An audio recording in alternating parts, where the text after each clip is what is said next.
Godzilla ֆիլմում հրեշի ձայնը ստացել են էշի ձայնից։ Բա, օրինակ հենց Godzilla-ի ձայնը ստացել են ռեզինե կոշիկը բասի լարերի վրա սղացնելով։ Ձայնագրելուց հետո այս ձայնը դանդաղացրել են, եւ ահա ինչ են ստացել։ Հրեշների տարօրինակ ձայնը ստացել են մատերի եւ փուչիկի օգնությամբ։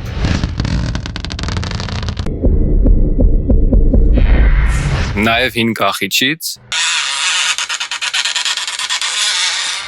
կամ հարթուկի սեղանից։ Եվ իհարկե էշի ձայնից։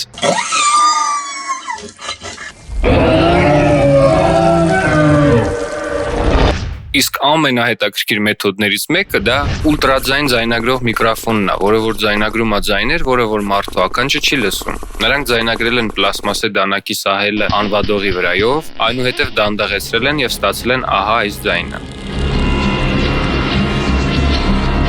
Իսկ վերջում, որ Godzilla-ի ձայնը լինի բնական, նրանք տեղադրել են քաղաքում ահռելի դինամիկներ,